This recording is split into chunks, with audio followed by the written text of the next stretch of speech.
11th Max first chapter sets relations functions பார்த்துட்டு இருக்கோம். அதில் functions கான்செப்ட் என்னன்னு பார்த்தோம். இப்போ இன்வர்ஸ் ஃபங்க்ஷன் எப்படி கண்டுபிடிக்கணும் அப்படின்றத பற்றி பார்க்க போகிறோம். இந்த எக்ஸசைஸில் இப்போ இன்வர்ஸ் ஃபங்க்ஷன் பார்க்குறோம். இன்வர்ஸ் ஃபங்க்ஷன் ஒரு function f is bijective function, then it is invertible, that is f inverse exists. Bijective இருந்தால் அது invertible. Biject என்னன்னா 1 to 1 and on to னா bijective. அந்த bijective ப்ரூஃப் பண்ணுறதுக்கு ஒன்று on to 1 ப்ரூஃப் பண்ணுறதுக்கு f of x equal to f of y இருக்கும்போது x equal to y இருந்தால் 1 to 1, y equal to f of x in the function x equal to f of y இருந்தால் அது on to. இந்த ரெண்டு condition இருந்தால் bijective, ரெண்டும் bijective இருந்தால் inverse கண்டுபிடிக்கலாம். இன்வர்ஸ் கண்டு அது ஒரு method. another method, f is a function from x to y, g is a function from y to x. If g circle f equal to ix and f circle g equal to iy, then g is inverse of f. ரெண்டுமே ஒரு identity function வந்துச்சுன்னா அது inverse of எக்ஸ்ன்னு சொல்லுவோம். இப்போ g equal to f inverse of xன்னு சொல்லி decide பண்ணுறோம். இது தமிழில் சொல்கிறோம். ஒரு சார்பு இருபுற சார்பாக இருந்தால் நேர்மாறு காணத்தக்கது. இருபுறம்னா ஒன்றுக்கொன்றான சார்பு மற்றும் மேற்கோர்த்தல் சார்பாக இருந்தால் அது இருபுற சார்புன்னு சொல்லுவோம். f of x equal to f of y implies x equal to y ஆனால் ஒன்றுக்கொன்றான சார்பு. இப்போ f of x y equal to f of x implies x equal to f of y இருந்தால் அது மேற்கோர்த்தல் சார்பு.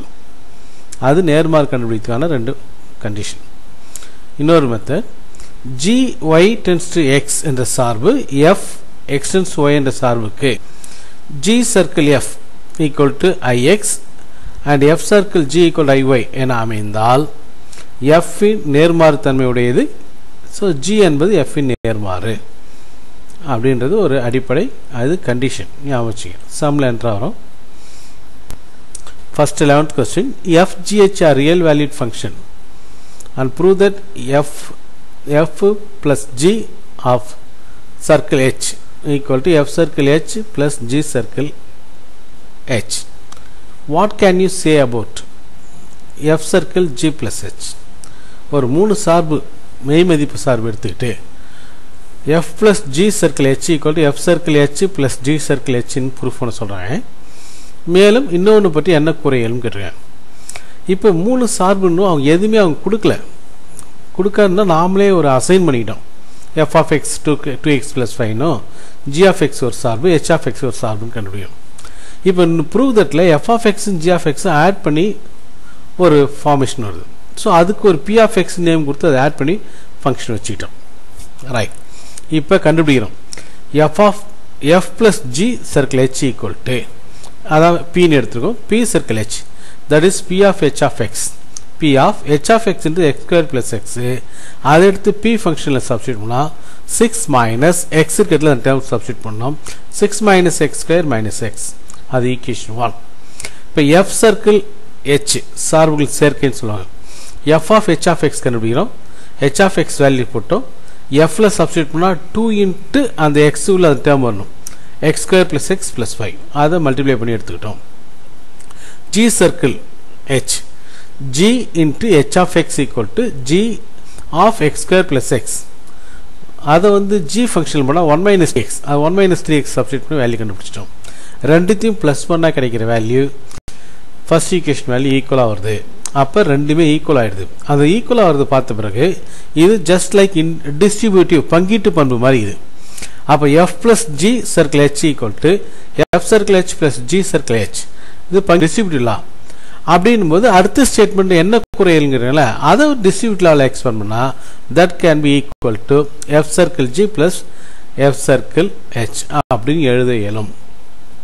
ஒரு டிஸ்ட்ரிபியூட்டில் அது டிஸ்ட்ரிபியூட் பண்ணி எழுதியிருக்கோம். 12, f of x கொடுத்துருக்காங்க ஒரு ஃபங்க்ஷன், அது ஒரு இருபுற சார்பு நிரூபித்து அது நேர்மாறு காண்கிறேன். இருபுற சார்புக்கு 1 to 1 on to நிரூபிக்கணும். இன்னொரு மெத்தட் இருக்குது. அந்த ஃபங்க்ஷனை ஃபஸ்ட்டு y கன்வெர்ட் பண்ணிக்கணும். Light y equal to 3x plus 5ன்னு எடுத்துக்கிட்டு அதை இன் டேர்ம்ஸ் ஆஃப் எக்ஸுக்கு மாற்றும் போது இப்போ 3x equal to y plus 5, x equal to y plus 5 by 3. அதை g of y ஃபங்க்ஷன் எடுத்துக்கிறோம். இப்போ f circle g of y கண்டுபிடிக்கிறோம். f circle g of y அதான் நம்ம கண்டுபிடிச்சிட்டேன். அது கண்டுபிடிச்சிட்டா நமக்கு ஐடென்டி ஃபங்க்ஷன் இன் y வருது. அப்புறம் g circle f கண்டுபிடிக்கிறோம். g of f of x, g of f of x value போட்டு அது g ஃபங்க்ஷனில் போய் சப்ஸ்டிட் பண்ணிட்டோம். அதில் ix வருது. இப்போ f circle g equal to iy and g circle f equal to ix இருந்தா f and g are bijective function, they are inverse to each other அப்படின்னு ஒரு கண்டிஷன் கொடுத்துருக்காங்க. அந்த கண்டிஷன் இதுக்கு பயன்படுத்திக்கிறோம். அப்போ இன்வர்ஸ் இருக்குதுன்னு சொல்லிட்டோம், ஒன்றுக்கு ஒன்று நேர்மாறு. அப்போ f இன்வர்ஸ்ன்றது g of x, g of xன்றது g of yல என்ன கொடுத்துரும், அது xக்கு மாறும்போது x டேர்ம் கொடுத்துரும், that is x plus 5 by 3, that is f inverse of x equal to x plus 5 by 3. ஒரு மனிதனின் எடை w ஆனது உடல் எடை x இன் சார்பாக அமைகிறது. w of x equal to 0.35x எனில் இச்சார்பின் சார்பகத்தை தீர்மானிக்கவும். ஒரு வெயிட் வந்து வெயிட்டுக்கும் மசில் வெயிட்டுக்கும் உள்ள லிங்க் ஒரு சார்பாக கொடுத்துட்டாங்க. அதை w of x equal to 0.35x கொடுத்துட்டாங்க. டொமைன் சார்பு கேட்குறாங்க. சார்புனா x axis இந்த வேல்யூ. இப்போ x axis என்ன வேல்யூ அக்செப்ட் ஆகும், என்ன வெயிட் வேணால் கொடுக்கலாம். ஒருத்தருக்கு 5 கிலோ கொடுக்கலாம், 10 கிலோ கொடுக்கலாம், 20 கிலோ, 30 கிலோ, 50 கிலோ, எத்தனை வேணால் கொடுக்கலாம். ஆனால் நெகட்டிவ் மட்டும் தர முடியாது. அப்போ நெகட்டிவ் மட்டும் தர முடியாது. எக்ஸ் என்ன, அது ஏற்கக்கூடிய வேல்யூ என்ன, acceptable value 0 to infinity. So அது 0 to infinity சொல்லலாம். அதர்வைஸ் எக்ஸ் கிரேட்டர் தென் 0 சொல்லலாம். Both are correct. அதான் டொமைன் சார்பு. 14th question. இப்போ மேலிருந்து கீழே ஒரு பொருள் டி, அதனுடைய ஈக்குவேஷன் கொடுத்துருங்க. The distance of object falling in a function of time t can be expressed as s of t equal to minus 16t square. இச்சார்பை வரைபடமாக கொண்டு ஒன்றுக்கு ஒன்றா என தீர்வான்கிட்டேன். இப்போ வரைபடம் எடுத்துக்கிறோம். அது நம்பர்ஸ் கொடுத்து சப்ஸ்டிட் பண்ணாலும் சரி, ஒரு கிராஃப் வரைஞ்சி வச்சுருக்கோம். வரைஞ்சிட்டு இப்போ நமக்கு கிடைமட்ட கட்டுப்பாடு, கிடைமட்ட விதி கண்டிஷன், அதன்படி ரெண்டு கிடைமட்ட ஒரு கோடு போடுறோம். ஒரு கோடு போட்டு ஒன்றுக்கு மேற்பட்ட புள்ளியில் அது கட் பண்ணிச்சுன்னா அது ஒன்றுக்கொன்றானது அல்ல அப்படின்னு அர்த்தம். இப்போ ஹரிசாண்டல் லைன் வரைகிறோம், அது மோர் தென் 1 பாயிண்டில் மீட் பண்ணிச்சா இட்ஸ் நாட் ஏ 1 to 1. அவ்வளோதான். இந்த பிங்க் கலர் ரெண்டு லைனுமே வந்து அது கிடைமட்ட லைனு. ஒரு லைன் போட்டு கண்டுபிடிச்சாலே போதும், 2 லைன் போட்டுரும். அது ஒன்றுக்கு மேற்பட்ட புள்ளியில் வெட்டுறதுனால இது ஒன்றுக்கொன்றான சார்பு அல்ல அப்படின்ற முடியும். 1.3 இந்த ஃபங்க்ஷன்ஸ் கொடுத்துருக்காங்க. அந்த ஃபங்க்ஷன்ஸ் வந்து முதல்ல தெளிவாக படிச்சிங்க. படிச்சுட்டு என்ன கொடுத்துருக்காங்களோ அது கொடுத்துருக்க ஈக்குவேஷன்லாம் எடுத்து எழுதிங்க. இப்போ இங்கிலீஷ் மீடியம் இங்கிலீஷில், தமிழ் மீடியம் தமிழில் படித்து பாருங்கள். ஒரு அடிப்படை வானூர்தி கட்டணம், பேசிக் சார்ஜ் காஸ்ட்னு ஒன்று கொடுத்துட்டாங்க, ஃப்ளைட் சார்ஜின்னு. அதுக்கு ஒரு ஈக்குவேஷன் கொடுத்துறாங்க. ஈக்குவேஷனில் எம் கொடுத்துருக்காங்க. எம்ன்றது அது என்னன்னா மைலேஜ்னு கொடுத்துறாங்க, அதாவது தொலைவு எவ்வளோ தூரம் போயிருக்குமோ அதை பொறுத்தது. இப்போ பேஸ் காஸ்ட் அடிப்படை கட்டணம் ஒரு ஈக்குவேஷன் கொடுத்துட்டாங்க. ஃபியூயல் சார்ஜ் அதுக்கு ஒரு ஈக்குவேஷன் கொடுத்துட்டாங்க. இப்போ டோட்டல் காஸ்ட் என்னன்னா நமக்கு base charge plus fuel charge சேர்ந்து வரும். இப்போ டோட்டல் காஸ்ட்ன்றது ரெண்டுத்தையும் கூட்டி வச்சுக்கிட்டோம், ரெண்டுத்தையுமே கூட்டி எழுதிக்கிட்டோம். அதான் டோட்டல் காஸ்ட்டு. அது வேல்யூஸ் போட்டு ஈக்குவேஷனாக மாற்றிக்கிட்டோம். ரைட். 1600 மைல்ஸ் ட்ராவல் பண்ணால் எவ்வளோ காஸ்ட் ஆகுதுன்னு கேட்டேன்.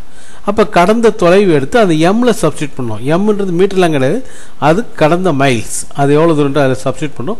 சப்ஸ்டிட் பண்ணால் நமக்கு 738 rupees அது மொத்த கட்டண செலவு. கொஸ்டினை திரும்ப திரும்ப படித்து அதிலிருந்து நம்ம எப்படி என்னென்னலாம் தேவையோ அதை எடுத்து எழுதிக்கிறோம்.